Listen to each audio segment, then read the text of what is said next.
Ya, shalom sahabat-sahabat yang berkati Tuhan Yesus. Salam jumpa kembali. Kembali kita akan menyaksikan eh, kebaikan Tuhan lewat orang-orang yang telah diselamatkan oleh karya Tuhan Yesus itu sendiri. Kali ini datang dari seorang Haji Muhammad Tahir yang kembali percaya dan menerima Tuhan Yesus sebagai Tuhan dan Juru Selamat di dalam kehidupannya. Bukan tanpa alasan beliau mengalami kasih Tuhan yang begitu dahsyat dan luar biasa di saat beliau menjalankan ibadah kepada Tuhannya. Saat itu juga Tuhan Yesus berbicara. Seperti apa kisah kesaksian hidup, kesaksian rohani? Langsung saja kita saksikan bersama-sama berikut video selengkapnya.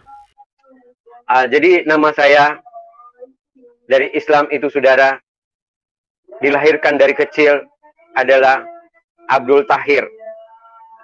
Setelah saya naik haji, lalu saya digelarkan Haji Abdul Tahir SAG dari Institut Muslim Indonesia Hidayatullah. Kebetulan saya juga kuliah di salah satu kampus di IAIN Ciputat, saudara. Saya mengambil satu jurusan tarbiyah bahasa Arab, dan kami dididik sejak kecil, saudara. Untuk keislaman kita sangat radikal, dan orang tua saya sangat radikal karena orang tua saya, papa saya orang Makassar dan ibu saya orang Gorontalo. Berdua sudah mereka naik haji. Jadi saya punya istri 1 dan 2 anak, saudara. Semua putra, dua-duanya putra, saya punya anak, saudara. Setelah saya sudah berpisah dengan istri saya karena saya menerima Tuhan Yesus, ya dia ambil semua anak saya, saudara. Tapi tidak ada masalah. Dan saya bersaudara, 14 bersaudara, 2 ibu, saudara. Karena orang Islam itu ya kawin, ya punya istri banyak, papa saya, saudara. Karena dia angkatan darat, ya tentara, saudara. Di Makassar, di unit 700 di Makassar, sudah pensiun, Letkol Haji Ismail namanya. Kalau mama saya, dia hakim di Pengadilan Negeri Makassar, lalu pindah sebagai hakim di Gorontalo, Limboto, saudara. Arina Umar, sarjana hukum. Ibu saya, Pam Katili, saudara. Setelah, saudara, saya di Jakarta, sudah lama saya berkeluarga beserta istri.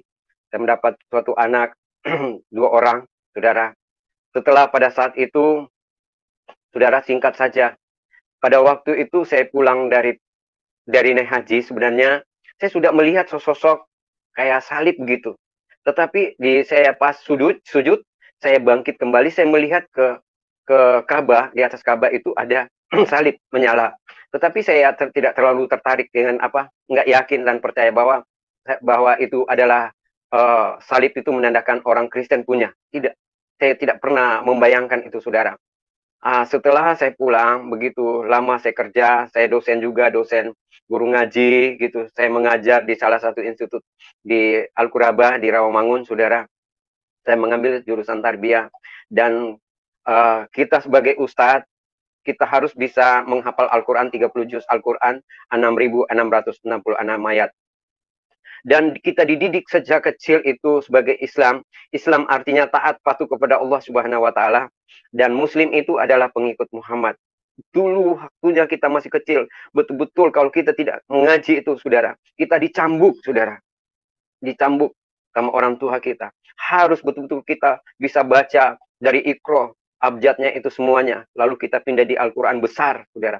Sangat radikal. Karena papa saya itu, ya orang tuanya masih, yang terkenal di sana, kakek saya itu Kahar Musakar di Makassar, saudara.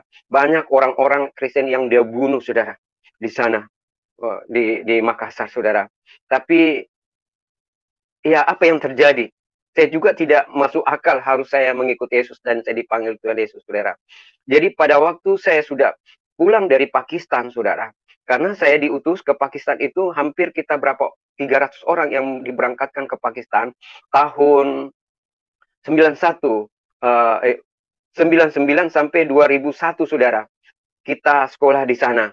Jadi kita studi banding sambil kita belajar bagaimana untuk belajar teroris gitu. Untuk bagaimana caranya kita strategis dan cara kita untuk merembukan orang-orang Kristen di Indonesia ini. Karena kami punya misi dan visi untuk menjadikan Indonesia ini menjadi syariat Islam, saudara. Dan dana itu kami mendapatkan suatu dana banyak yang dari luar yang bisa membackup kami, saudara. Dan saya juga biasa ceramah di masjid. Setiap saya ceramah di masjid, kalau masalah dana hanya 100 juta itu cepat. Ya, kalau di Islam itu, saudara, saya merasakan itu, saudara. Tetapi setelah saya merasakan di Kristen ini, saudara, untuk penginjilan, ini sulit sekali, saudara. Ya, bagaimana caranya untuk bertumbuh, saudara, di dalam kekristenan karena tidak bersatu, saudara. Tetapi kalau di Islam itu bersatu, kalau ada satu kegerakan itu cepat sekali masalah dana dan orang respon itu, saudara. Setelah saya pulang dari Pakistan, saudara, lalu saya lagi sholat, saya tinggal dulu di Kalimalang, saudara, dekat Universitas Borobudur. Jadi setelah saya pulang dari Pakistan, saya sementara duduk sholat, tiba-tiba saya lagi zikir, ya, lagi berdoa, ya, kita sholat, ya, kita ruku, ya. Pada saat saya zikir, jadi saya zikir itu harus selesai kita sholat, jadi kan harus kita zikir. Zikir itu 33 kali, kali 3. Jadi 99 kali harus kita zikir, saudara. Apa sebabnya kita zikir? Karena masing-masing kita mencari keselamatan. Karena di dalam Al-Quran tidak ada keselamatan. Tidak ada keselamatan, saudara. Pada waktu saya zikir itu, lalu tiba-tiba saya zikir, la ilaha illallah, Allahu Akbar, walhamdulillah, Allahu Akbar.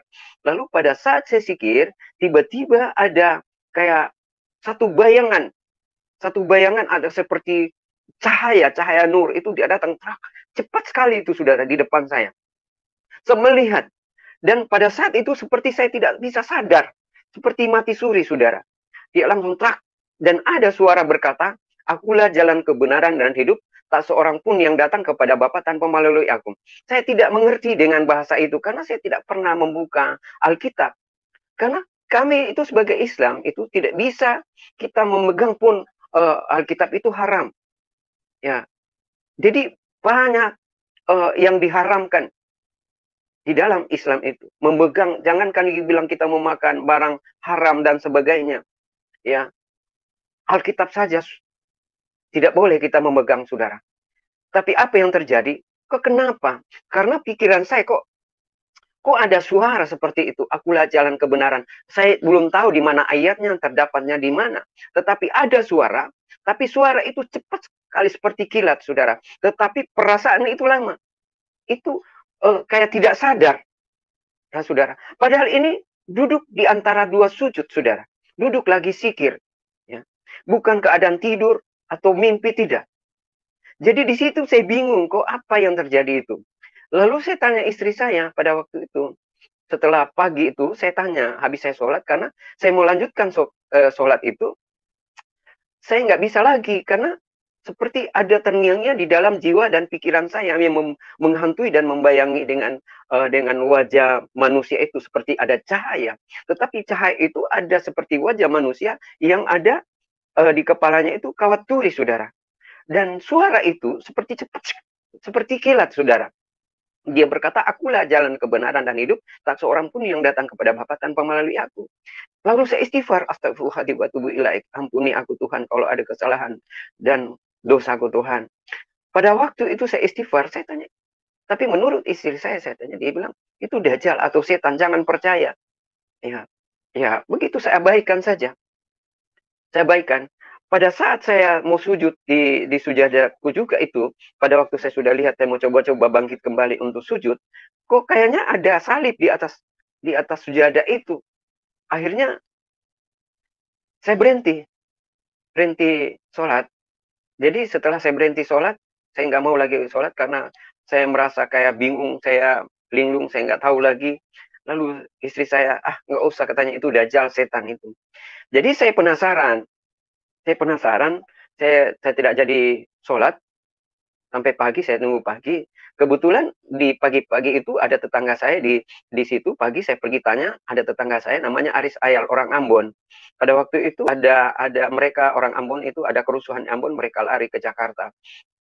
Kalau saya tidak salah pada waktu itu, saudara. Jadi saya datang tanya, Aris, kenapa saya bisa lihat Tuhanmu itu seperti itu, posternya itu kan ada poster di ruangan tamunya Aris itu. Lalu saya tanya kenapa? Ada saya melihat sosok seperti Tuhanmu itu yang ada kawat durinya.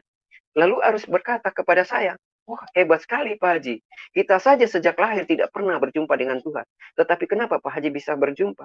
Karena dia bilang firman Tuhan berkata, bukan engkau yang memilih aku, tapi akulah yang memilih engkau. Saya langsung berkata begini kepada siapa Aris itu, saya bilang, Aris, jangan main-main, ini masalah akidah, masalah agama, itu sangat sensitif sekali. Dia bilang kalau Pak Haji percaya, kalau tidak percaya tidak apa-apa juga. Akhirnya saya pulang, saudara. Saya pulang ke rumah. Lalu saya pulang ke rumah, istri saya sudah ke kantor. Lalu saya juga mandi, saya berangkat ke kampus. Di kampus saya bertanya, kita ada kayak reuni rapat begitu, saya bertanyalah kepada para teman-teman saya ini, ulama, kiai, ustadz, dan sebagainya. Saya tanya, saya bilang, Pak Kiai, semalam itu saya sementara subuh, saya sholat, lagi saya sholat dan saya sudah wirid, dan saya lagi tasbih, lagi sikir, kok tiba-tiba saya melihat sosok kayak ada manusia dan suara itu. Tapi saya nggak mengerti dengan suara apa itu. Lalu dia berkata juga, Pak Kiai, dia bilang, itu kan Dajjal. Setan, memang setan itu selalu menggoda manusia di saat kita ibadah, kita sholat. Jadi janganlah engkau percaya hal-hal begitu yang gaib. Lalu sudahlah. Begitu lama kelamaan, begitu 1 tahun kemudian, ya 3 bulan, 6 bulan sampai 1 tahun kemudian, kita diutus lagi untuk pemberangkatan kedua. Kan tadinya saya berangkat pulang lagi karena saya bagian di humas, ya di pengadaan, saudara. Lalu 1 tahun kemudian lagi, ya sekitar 2002, 2003 kalau saya tidak salah itu, saya datang, lalu saya lagi keadaan saya sholat di tempat itu juga, kan biasa tempat sholat saya itu satu arah menghadap ke kiblat. Pada saat saya sholat lagi, itu lagi tahajud ini, bukan lagi sholat subuh, tapi ini lagi tahajud. Ya, lagi tahajud, tiba-tiba ada lagi datang suara, tapi tinggal suara. Dia berkata, jangan engkau khawatir, aku akan menyertaimu dan aku akan menyediakan bagimu tempat di surga, katanya. Lalu menghilang. Ya, itu suara itu, saudara.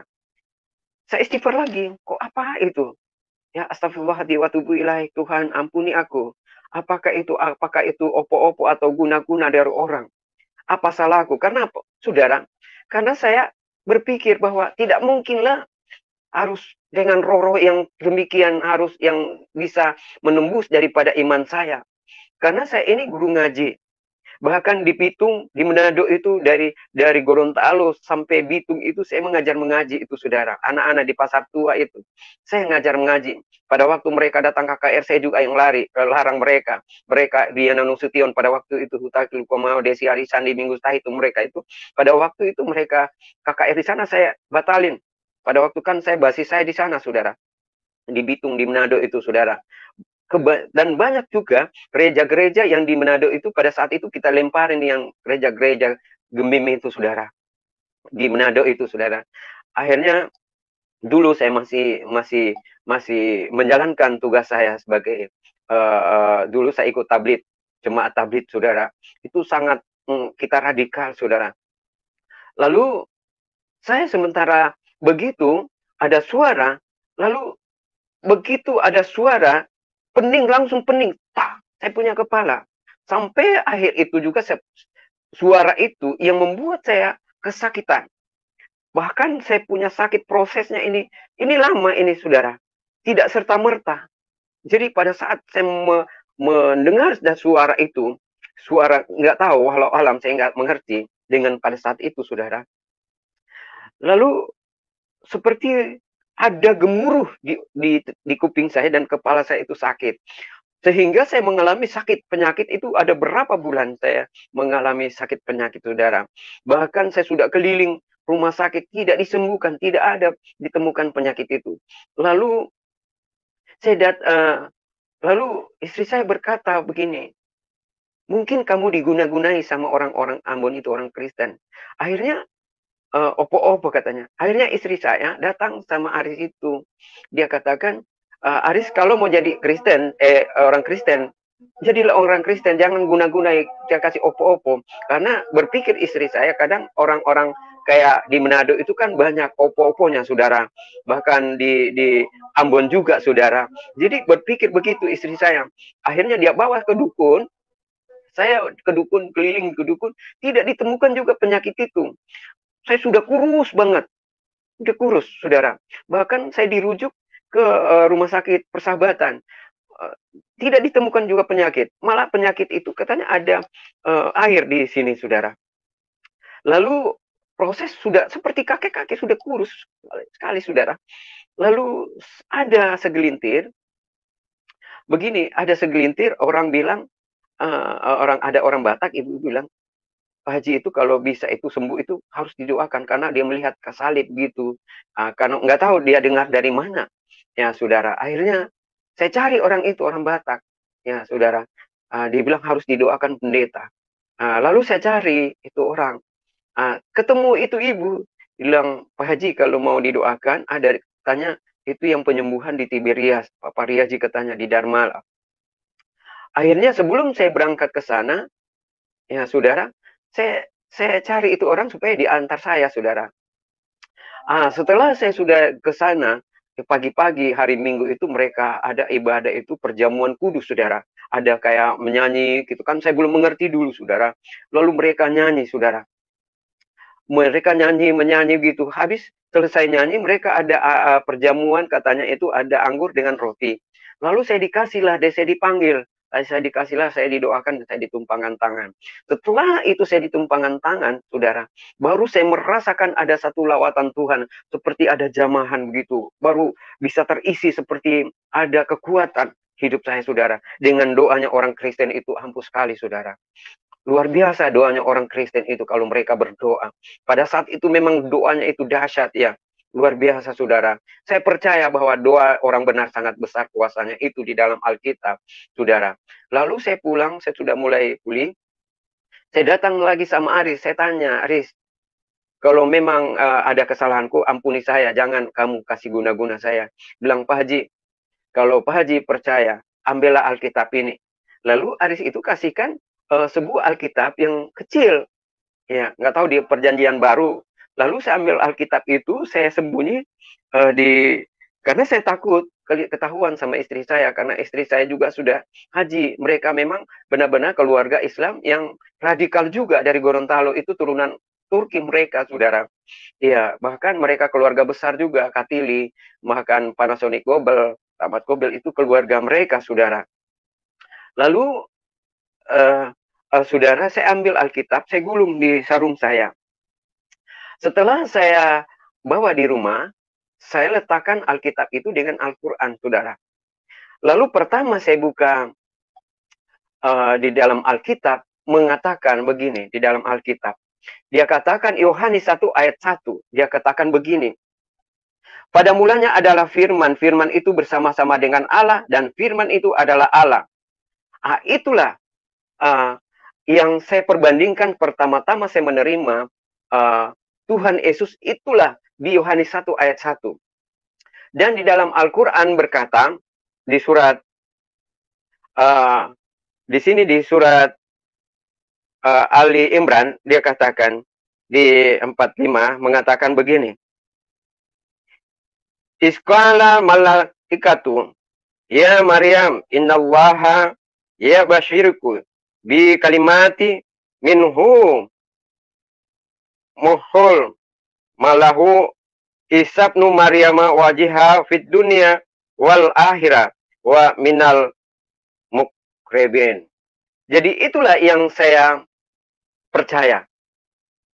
Dan saya yakin bahwa setelah saya melihat dan banyaklah isi Al-Quran itu saya bacalah. Terdapat ada di surat Ali Imran, di surat Al-Zukhruf, surat Maryam dan sebagainya. Saya buka semua, saya belajar gitu. Lalu saya temukan semuanya ayat-ayat itu. Dan yang saya yang membuat saya yang apa ya? Artinya kuat dalam Tuhan Yesus, karena tidak ada janji-janji yang pasti untuk menyelamatkan saya di dalam Al-Quran, saudara. Karena Muhammad tidak pernah menjanjikan satu keselamatan. Karena ada surat di dalam surat di dalam Muhammad mengatakan di apa ada apa mengatakan Allahumma salli ala sayyidina Muhammad wa ala ali sayyidina Muhammad, itu salawat Nabi mengatakan Allahumma salli ala sayyidina Muhammad wa ala ali sayyidina Muhammad kama berkata sayyidina Ibrahim. Dia katakan begitu. Lalu saya mengartikan bahwa dia bilang Muhammad, ya Allah, selamatkanlah keluargaku, sahabatku, dan pengikutku. Dia katakan, Allahumma salli ala sayyidina Muhammad. Pada waktu Muhammad menerima wahyu itu, dan malaikat datang. Lalu dia salawat, Allahumma salli ala sayyidina Muhammad, wa ala ali sayyidina Muhammad, kama berkata sayyidina Ibrahim. Ya Allah, selamatkanlah keluargaku, sahabatku, dan pengikutku. Dan maksud saya, kalau kita sebagai pengikut Muhammad, tidak ada janji keselamatan. Insya Allah, mudah-mudahan engkau diselamatkan. Ya, sedangkan dia didoakan terus. Bagaimana kita mau selamat ini sebagai pengikut dia? Tidak ada keselamatan. Tetapi di Alkitab berkata, Injil berkata, Yohanes 14 mengatakan, Yohanes 14, coba kita buka Yohanes 14, dia katakan di sini, Yohanes berkata, ayat 6, Yohanes 14 ayat 6 berkata, kata Yesus kepadanya, akulah jalan dan kebenaran dan hidup. Tidak ada seorang pun yang datang kepada Bapa kalau tidak melalui aku. Jadi itulah ihdinas siratal mustaqim yang sesungguhnya. Dia katakan begini. Di sini yang dikatakan di ayat Yohanes 14 ayat 6 berkata, akulah jalan kebenaran dan hidup. Tak seorang pun yang datang kepada Bapa tanpa melalui aku. Saya belajar di sana, Pak, saudara. Terdapat di dalam Al-Fatihah. Dia katakan di Al-Fatihah, Auzubillahi minasyaitonirrajim, bismillahirrahmanirrahim. Alhamdulillahirabbil alamin arrahmanirrahim maliki yaumiddin. Iyyaka na'budu wa iyyaka nasta'in ihdinas siratal mustaqim. Siratal ladzina an'amta 'alaihim ghairil maghdubi 'alaihim waladdallin. Amin. Ihdinas siratal mustaqim itu dia katakan, tunjukkanlah jalan yang lurus dan jalan yang benar, saudara.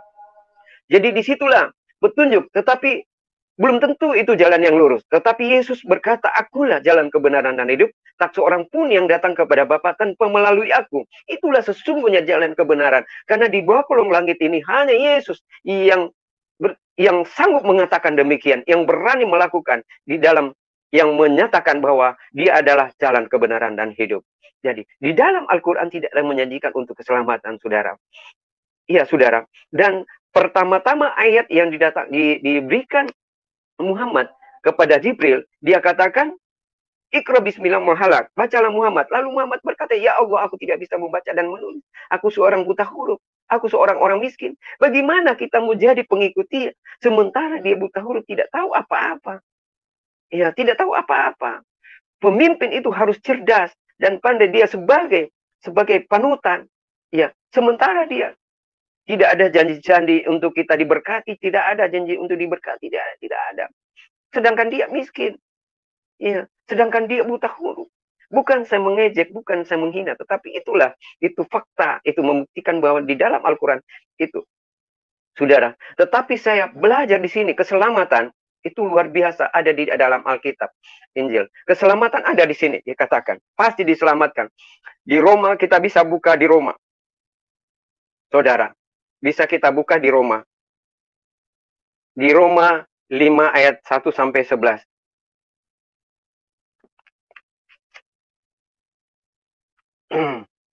Coba kita buka di Roma.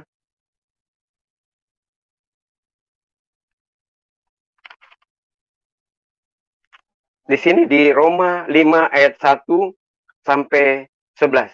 Kita baca di sini. Sebab itu kita dibenarkan karena iman kita hidup dalam damai sejahtera dengan Allah oleh karena Tuhan kita Yesus Kristus. Dua, oleh Dia kita juga beroleh jalan masuk oleh iman kepada kasih karunia ini. Di dalam kasih karunia ini kita berdiri dan kita bermegah dalam pengharapan akan menerima kemuliaan Allah. Tiga, dan bukan hanya itu saja, kita malah bermegah juga dalam kesengsaraan kita, karena kita tahu bahwa kesengsaraan itu menimbulkan ketekunan, dan ketekunan menimbulkan tahan uji, dan tahan uji menimbulkan pengharapan. 5, dan pengharapan tidak mengecewakan, karena kasih Allah telah dicurahkan di dalam hati kita oleh Roh Kudus yang telah dikaruniakan kepada kita. Karena waktu kita masih lemah, Kristus telah mati untuk kita, orang-orang durhaka, pada waktu yang ditentukan oleh Allah. Sebab tidak mudah orang mau mati untuk orang yang benar, tetapi mungkin untuk orang yang baik, ada orang yang berani mati. 8, akan tetapi Allah menunjukkan kasih-Nya kepada kita oleh karena Kristus telah mati untuk kita ketika kita masih berdosa. Lihat. 9, lebih-lebih karena kita sekarang telah dibenarkan oleh darah-Nya, kita pasti akan diselamatkan dari murka Allah itu, saudara. Pasti kita diselamatkan. Tidak ada kata-kata mudah-mudahan, insya Allah akan diselamatkan. Tetapi di sini nyata Tuhan Yesus menyatakan di dalam ayat 9 ini, saudara. Dia katakan lebih-lebih karena kita sekarang telah dibenarkan oleh darah-Nya, kita pasti akan diselamatkan dari murka Allah. Ayat 9, ayat 10. Sebab jikalau kita ketika masih seteru diperdamaikan dengan Allah oleh kematiannya anaknya, lebih-lebih kita yang sekarang telah diperdamaikan pasti akan diselamatkan oleh hidupnya. Dan bukan hanya itu saja, kita malah bermegah dalam Allah oleh Yesus Kristus Tuhan kita. Sebab oleh Dia kita telah menerima perdamaian itu sendiri, saudara. Itu luar biasa. Ini janji Tuhan yang yang pasti. Tidak ada kata-kata mudah-mudahan. Jadi disitulah saya yang menguatkan itu, saudara. Saya masuk Kristen bukan saya dipengaruhi, bukan saya diinjili, saudara, tidak. Tetapi anugerah kasih Tuhan yang mencurahkan semuanya kepada saya, sehingga saya yakin dan percaya dan saya beriman bahwa banyak orang berkata, saudara, Pak Tahir ini sudah gila, Pak Tahir ini sudah murtad, ini sudah mereka itu, Pak Tahir ini sudah sudah kafir. Saya katakan, di mana letak kekafiran orang-orang Kristen? Tunjukkan di mana ayatnya, di mana. Walaupun dia katakan ya ayyuhallazina amanu kutiba lalasin, walaupun ya allazina min qablikum lalakum dinukum waliyadim. Saya katakan agamaku. Tetap saya pertahankan, saudara. Walaupun mereka mengatakan aku sudah gila, murtad dan kafir, saudara. Saya murtad, saudara, dari Islam menjadi Kristen, saudara. Bukan karena saya pindah agama, karena saya meninggalkan agama, tidak. Saya hanya hijrah, artinya pindah. Tetap saya beragama, mengikut Yesus Kristus sebagai juru selamat saya.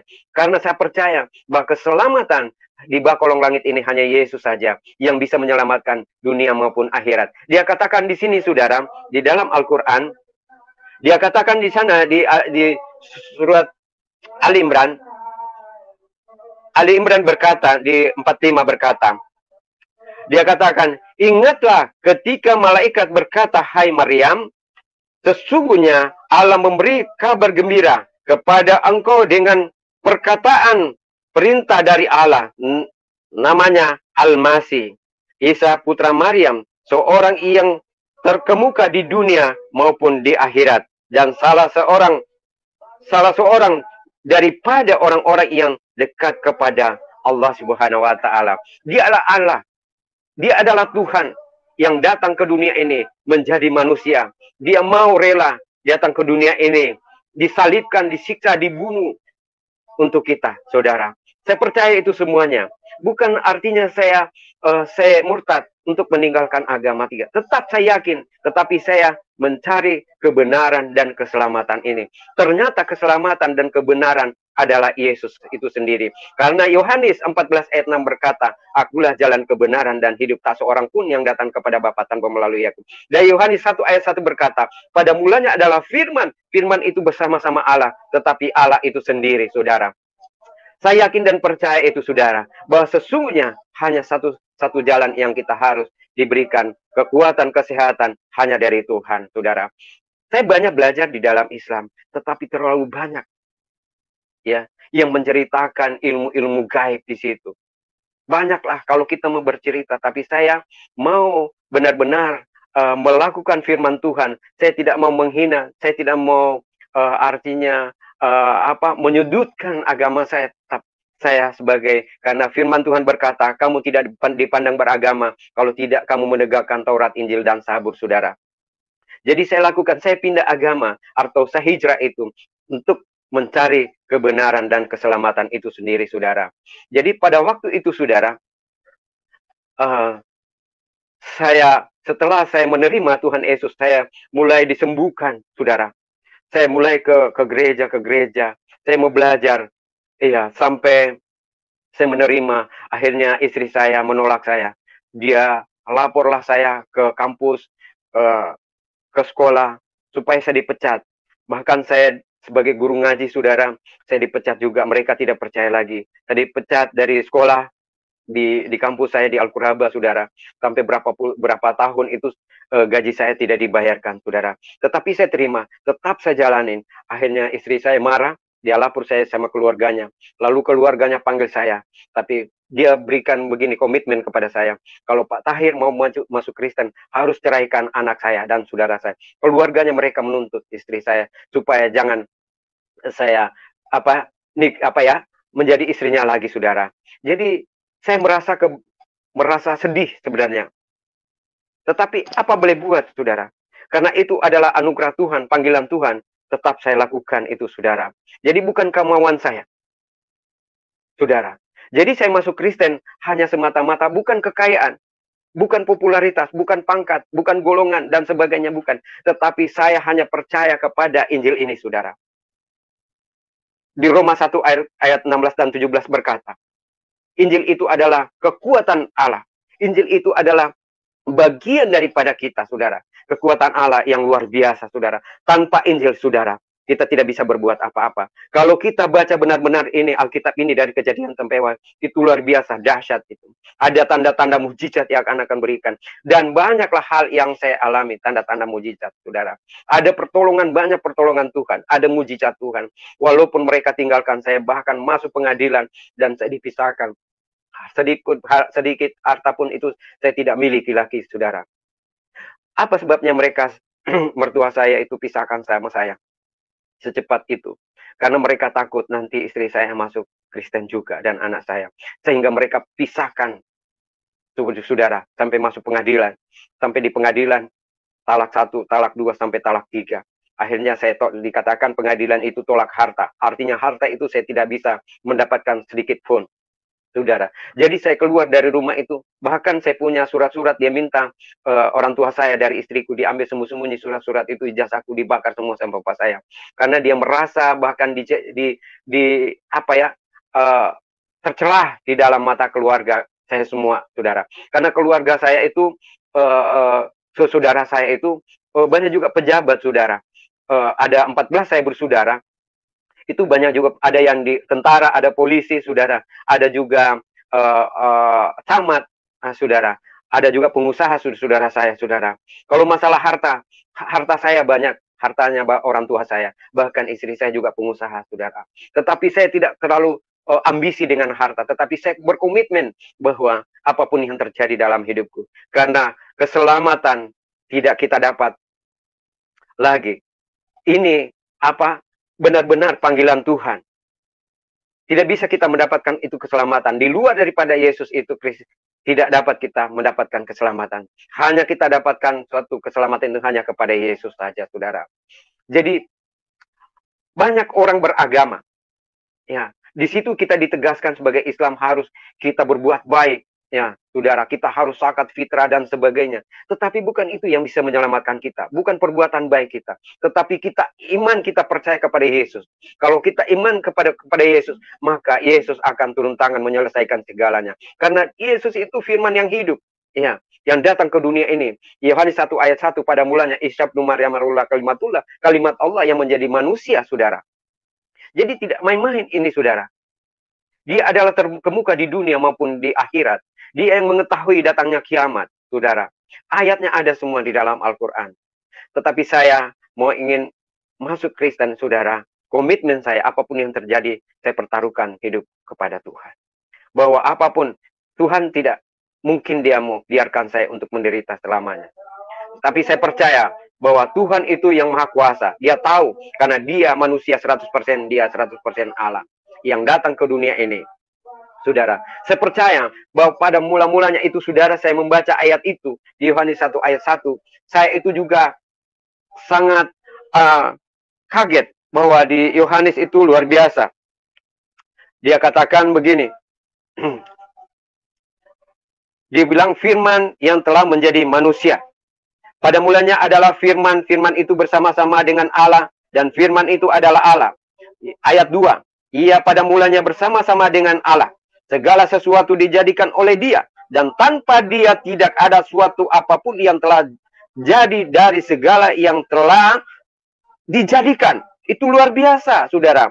Di ayat 4 dikatakan, dalam dia ada hidup juga. Dan hidup itu adalah terang manusia kita. Terang orang-orang Kristen itu harus terang di tengah-tengah dunia, tengah-tengah keluarga, di pekerjaan kita, di lingkungan kita, di sahabat kita, semuanya harus kita terang.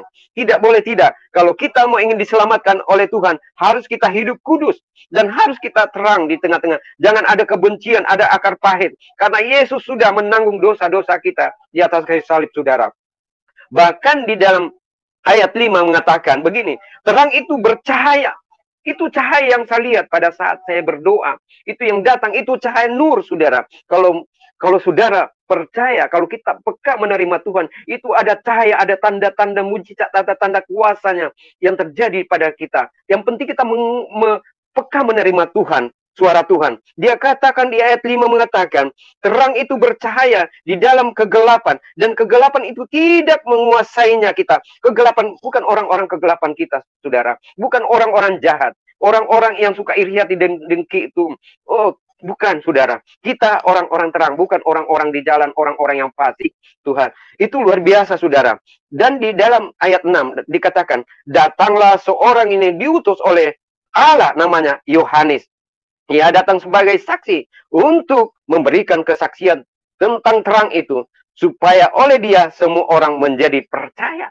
Kita harus percaya. Ada yang saksikan, walaupun orang mengatakan, oh itu bohong. Tetapi Yesus ini, Yohanes ini menyaksikan bahwa sesungguhnya ini kebenaran Tuhan dan keselamatan itu ada pada Yesus itu sendiri.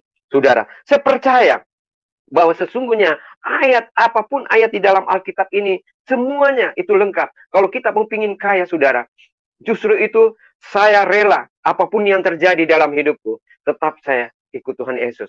Sia-sia kita menjadi manusia kalau kita tidak percaya kepada Yesus.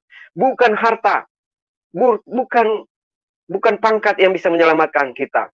Sekalipun banyak hartanya orang, banyak orang-orang di rumah sakit yang banyak uangnya, berkelimpahan hartanya, depositonya uangnya dan banyak, tetapi dia menderita di rumah sakit. Banyak uang, bubur pun juga dia mau makan, susah, sulit.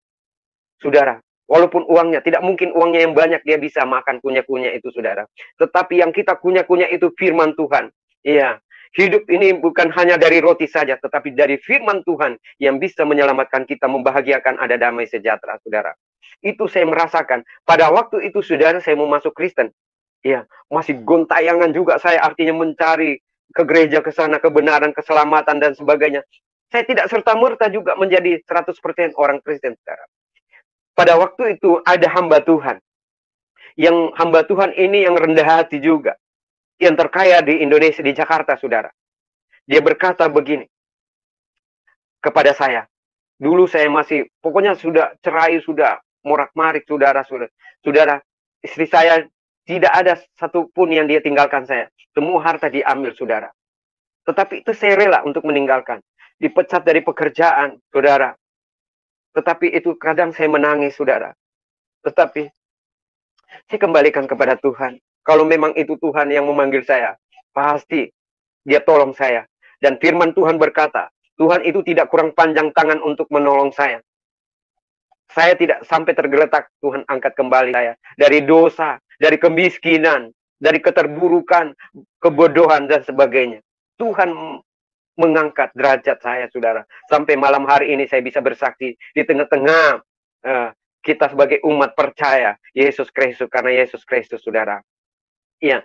Dan saya juga puji Tuhan, saya sekolah di salah satu sekolah Alkitab di Toraja, karena ada seseorang yang mau menyekolahkan saya sehingga saya bisa sekolah, saudara, belajar 2 tahun di Toraja, saudara. Itulah pengalaman. Pada saat pertama-tama saya pelayanan, itu luar biasa. Hampir saya kencing celana aku, saudara, karena ketakutan. Saya masih belajar juga. Tetapi saat ini, saudara, saya sudah jadi penginjil luar biasa. Saya sudah menginjil ke Jayapura, Timika, Wamena, Merauke, bahkan Kalimantan, Banjarmasin, Samarinda, bahkan Brau-Brau, kita baptis di sana 500 orang. Di Kalimantan, di Papua, sudah berapa ratus orang. Di Makassar kita baptis sampai kita dikejar. Bahkan di Depok saya dipukulin sampai hancur-hancur muka saya, sampai saya di sel, saudara. Saudaraku, saya pada waktu saya di sel, mau di sel 3 bulan, saudara. Saya menangis di situ.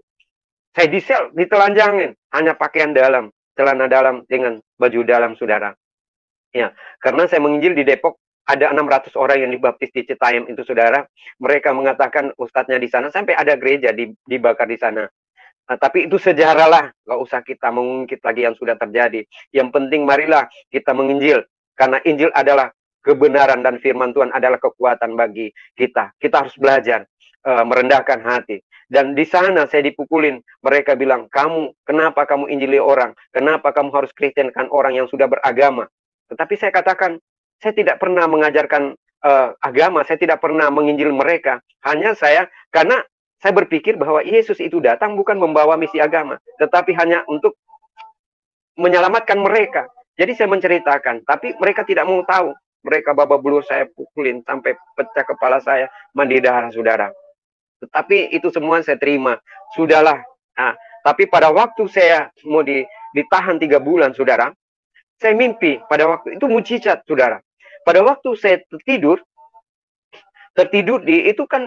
itu kamarnya kecil sekali. Ada di situ juga buang air, di situ juga makan, saudara. Di dalam sel itu, sel narkoba, saudara. Kalau malam kayak ular lewat begitu. Saya ketakutan kalau malam, tapi saya berdoa. Tuhannya orang Kristen, kalau engkau Tuhannya orang Kristen, tolong aku. Aku tidak bisa berbuat apa-apa. Aku terintimidasi, Tuhan Yesus. Tolong aku. Hanya saya berdoa. Begitu berkali-kali, saya kan belum tahu cara berdoa orang Kristen. Tapi yang penting kita berdoa dengan segenap hati kita, yang tulus hati. Tuhan itu tahu, karena dia hidup, saudara. Pada waktu saya berdoa, tiba-tiba saya sudah capek, saya lapar, sudah berapa hari saya tidak makan. Kan saya nggak bisa makan, karena di kamar itu kan ada toilet, tempat buang air, ada jambangnya situ. Jadi saya nggak bisa makan, saudara. Saya lemas, saya tertidur di situ. Tiba-tiba ada suara, dia katakan 3 detik, 3 menit, 3 jam, 3 hari, 3 malam. Kok 3 malam itu? Saya bilang, kenapa ada suara begitu? Pas 3 malam, saya keluar, saudara, dari sel itu. Lalu saya dipersikan keluar, saudara. Itulah mujizat Tuhan. Padahal harus 3 bulan. Jadi Yesus juga 3 hari, 3 malam, dia bangkit kembali dari kuburnya itu, saudara. Memang tanda-tanda itu memang kalau kita berdoa, Tuhan itu nyatakan. Amin, saudara. Karena doa orang benar sangat besar kuasanya. Doa yang sesungguhnya yang benar, yang doa yang dikabulkan itu yang paling dalam. Bukan cara kita berdoa yang bagus-bagus, yang sudah disusun doa kita supaya didengar baik. Tidak. Tetapi kalau hidupnya itu benar di hadapan Tuhan, maka kita akan Tuhan mendengarkan semua doa-doa kita, saudara. Amin, saudara. Percaya, saya juga dulu tidak yakin. Tetapi dengan saya betul-betul berseru kepada Tuhan. Karena di Matius 7 ayat 7 berkata, mintalah kepadaku maka akan kuberikan, carilah pasti engkau dapat, dan ketuklah pintu-pintu akan dibukakan. Artinya, dia bilang mintalah. Kita berdoa memohon kepada Tuhan. Kita minta pertolongan dan petunjuk dan rahmatnya turun hidayat kepada kita. Kuasanya itu nyata dalam kita. Dia bilang, carilah. Bagaimana kita cari? Tuhan pasti itu. Kita lewat bagaimana kita caranya. Ya. Jadi kita harus berbuat, saudara. Kalau kita sudah lakukan 2 hal ini, maka dia akan dengan doa kita, dia akan terketuk pintu hati Tuhan. Dia akan memberikan kita kunci. Kunci kalau kita sudah buka, kita pegang kunci ini, pasti kunci itu kita pakai untuk membuka pintu hati Tuhan. Artinya bisa terbuka hati Tuhan untuk menerima doa kita, saudara. Apapun pergumulan kita, kesusahan dan kesulitan kita, kalau kita sudah pegang kunci ini, maka kunci ini akan membuka hati Tuhan. Kita ketuk hati Tuhan akan terbuka, saudara. Itu saya alami mujizat. Banyak mujizat yang Tuhan berikan kepada saya. Karena saya percaya, karena bukan aku yang memilih Tuhan, tapi Dialah yang memilih aku. Dan Dia yang memanggil aku menjadi pengikut Yesus. Saat ini saya tidak ketakutan, saudara.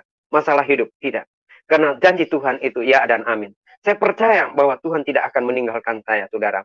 Saya sudah melayani di mana-mana juga. Ya, bahkan di bahkan Makassar, Toraja, Palopo, Mangkutana, ya, saudara. Bahkan sampai Poso, di pembunuhan itu, saya melayani terus, saudara. Bukan hanya saya menjadi orang Kristen biasa-biasa saja, tetapi saya melakukan karena Matius berkata, 28, dia katakan, pergilah jadikanlah bangsa muridku dan ajarkanlah mereka dan baptiskanlah mereka. Itulah tugas saya sebagai instruksi Tuhan yang telah menunjukkan jalan itu, sehingga aku memberikan itu sesuai dengan kemampuan hidup saya untuk menyampaikan firman Tuhan, saudara. Saya sudah melayani juga keliling, saudara. Saya belajar. Saya memohon kepada dukungan-dukungan saudaraku. Walaupun saya sendiri, hidup sendiri, tetapi saya tidak merasa sendiri. Ada Tuhan Yesus dan Roh Kudus yang menghiburku selalu, saudara. Saat ini saya tinggal di Bekasi sendiri. Tetapi walaupun saya sendiri, saudaraku banyak seiman saya yang akan menolong saya. Walaupun mereka, saudara saya meninggalkan saya, saudaraku telah membuang saya tidak pernah pusing. Di bak kolong langit ini hanya ada Yesus, yang Dia sang pencipta langit dan bumi. Dia menyediakan bagi kehidupanku. Tuhan berkata, jangan engkau khawatir tentang pakaianmu, ya, tentang makanmu, tempat tinggalmu, aku akan menyediakan bagimu. Lebih penting tubuh daripada pakaian. Benar, lebih penting tubuh. Kalau tubuh ini sudah hancur, sudah banyak dosa, susah diobati, saudara. Penting itu tubuh. Tapi pakaian berapapun harganya 1 miliar, kita bisa dapat, cari uang, kita beli. Mobil mahal pun 1 miliar, 2 miliar, kita bisa beli. Kalau masalah pakaian, yang dipakai semuanya. Mobil, motor, dan rumah sebagainya, dan pakaian kita. Yang kita pakai. Mudah, yang penting kita cari uang. Punya uang banyak, kita bisa beli. Tapi kalau tubuh ini sudah hancur, karena tubuh ini adalah bait Allah. Kalau sudah penuh dengan dosa, makanya Tuhan Yesus datang ke dunia ini untuk menyelamatkan orang-orang yang sudah putus asa, tidak punya harapan, yang tidak punya lagi pengharapan. Tetapi Tuhan mereka membentuk kembali menjadi manusia yang percaya kepada Yesus. Banyak orang-orang Kristen yang meninggalkan Tuhan.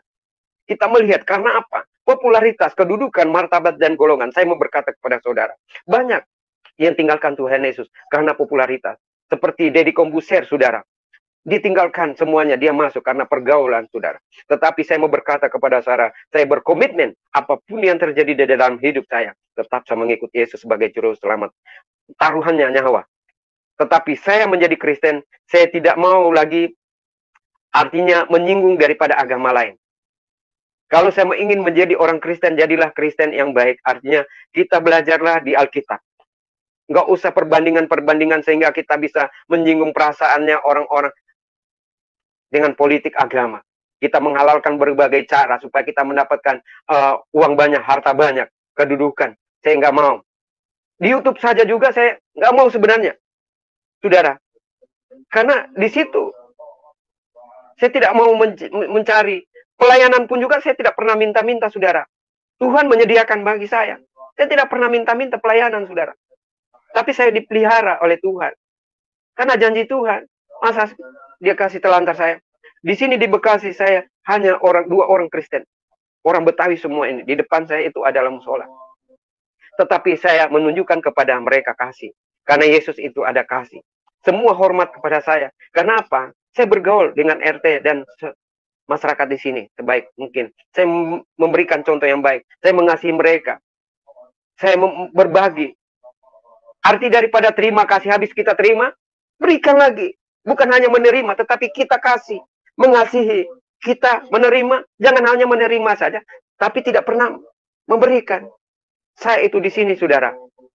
Ya, saya hidup bersama dengan Tuhan. Saya belajar di firman Tuhan, saudara. Setelah saya tinggalkan begitu penderitaan, harus saya pikul salib, tinggalkan pekerjaanku, tinggalkan orang tua aku, tinggalkan. Tapi haji, iman saya tidak akan menyelamatkan saya, tidak. Walaupun saya berbuat baik, bukan itu yang menjadi tolak ukurnya Tuhan.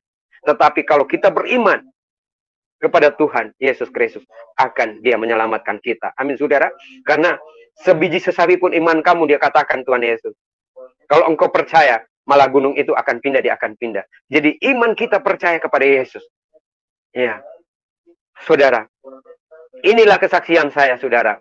Banyak hal-hal, kadang saya menangis. Kok kenapa bisa terjadi? Secara manusia juga saya tidak mampu, saudara. Tapi itulah, saya harus menerima semuanya dengan kodrat Tuhan. Tetapi saya mau tekankan kepada saudara, jangan hanya popularitas, harta tergiur. Karena hanya dapat jodoh yang tidak seiman, lalu kita tinggalkan iman kita, Yesus Kristus. Jangan, saudara. Jangan kita tergiur dengan hal-hal tawaran dunia. Kita harus melihat kepada Daniel. Satu, dia berkata Daniel, dia berjanji bahwa dia tidak akan menajiskan dirinya dengan dosa. Bahkan dia tidak akan menajiskan dengan tawaran-tawaran rajanya atau tawaran dunia ini. Bahkan saya ditawarin, saudara, sama keluargaku. Dia katakan, Pak Tahir, masuk saja Islam. Nanti saya kasihkan harta, uang, modal, dan sebagainya kamu. Tetapi saya berkomitmen, bukan harta itu, bukan uang yang bisa menyelamatkan. Tetapi kalau hanya uang itu kecil bagi Tuhan Yesus, Dia akan berikan saya. Tapi puji Tuhan, selama saya melayani itu, dari yang tidak ada menjadi ada. Sudah punya rumah, saudara. Saya tidak pernah numpang. Saya tidak pernah kontrak, saudara. Tuhan menyediakan bagi saya. Karena betul-betul saya berharap dan saya berdoa. Saya menangis di kaki Tuhan. Saya berdoa. Karena doa itu adalah napas kehidupan kita. Doa orang benar sangat besar kuasanya apabila kita berdoa senantiasa dengan tulus hatinya yang paling dalam. Tuhan pasti jawab, saudara. Karena Yesus berkata, mintalah kepadaku maka akan kuberikan. Di Matius 7 ayat 7. Maka akan kuberikan semuanya itu. Dan carilah pasti engkau dapat. Kita harus mencari wajah Tuhan. Mencari dahulu kerajaan surga dan kebenaran. Maka semuanya itu akan ditambahkan. Tuhan akan menyediakan semuanya. Dan ketuklah pintu-pintu akan dibukakan. Rahmatnya, hidayatnya, kuasa, mujizat itu akan terbuka bagi kita. Kita harus punya paradigma sekarang. Paradigma kita harus melihat yang baik dan mana yang buruk. Mana yang benar, mana yang salah. Paradigma kita harus merubah mindset cara berpikir kita. Jangan kita harus melihat ke belakang lagi. Memandang ke belakang. Kalau kita melihat ke belakang, saya melihat ke belakang. Saya bisa murtad kembali, saudara. Tetapi saya tidak pernah melihat ke belakang. Sudahlah, kalau yang di belakang, sudahlah. Kalau ada akar pahit, ada pernah sakit hati, atau dendam, amarah, lupakan itu semua. Tuhan Yesus ada di depan kita. Berlarilah mengejar Yesus di sana. Kita sebagai seorang olahragawan, kita bertanding yang murni. Kita bertanding yang sehat. Jangan iri hati, jangan dengki, jangan kita mengingini barangnya orang. Tetapi mintalah kepada Tuhan, karena Tuhan berkata, mintalah kepada aku. Bukan minta kita mengemis, kita mencari minta-minta, bukan kepada manusia. Terkutuklah orang manusia yang mengandalkan manusia itu. Dan bersandar kepada manusia juga. Dan mengandalkan kekuatan kita sendiri tidak bisa. Tapi kalau kita andalkan Tuhan, kita cari kerajaan sorga dan kebenaran. Kita hidup benar di hadapan Tuhan. Saudara, kita harus benar-benar bersekutu dengan Tuhan. Saudara, kita harus menyatu. Di Mazmur 91 berkata, kita harus menyatu. Jangan kita lepaskan Tuhan. Apabila kita lepas dari tangan Tuhan, sudah tidak ada harapan. Amin, saudara. Saya hanya mau tekankan di sana. Jangan kita hanya harta, kedudukan, lalu kita tinggalkan Yesus. Itu saya punya komitmen, saudara. Apapun yang terjadi dalam hidupku, nyawa taruhannya, saudara. Ya, saya mau ingin belajar di Alkitab dari Kejadian sampai Wahyu. Masih tetap saya belajar terus. Luar biasa sekali kesaksian dari Bapak Muhammad Haji Tahir yang telah menerima Tuhan Yesus sebagai Tuhan dan Juru Selamatnya. Bagi kita sebagai manusia biasa sangat mustahil dan tidak mungkin seorang Muslim fanatik percaya dan menerima Tuhan Yesus sebagai Tuhan dan Juru Selamatnya. Tetapi di sisi lain kita percaya bahwa jikalau satu perkataan Tuhan, jika Tuhan Yesus sudah berbicara, maka tidak ada seorang pun yang mampu untuk menolaknya. Demikian saudara, kiranya kesaksian ini boleh memperkuat dan memperkuat iman kita semua dan boleh menjadi berkat untuk banyak orang. Sampai jumpa pada video kami berikutnya. Tuhan Yesus memberkati dan Shalom.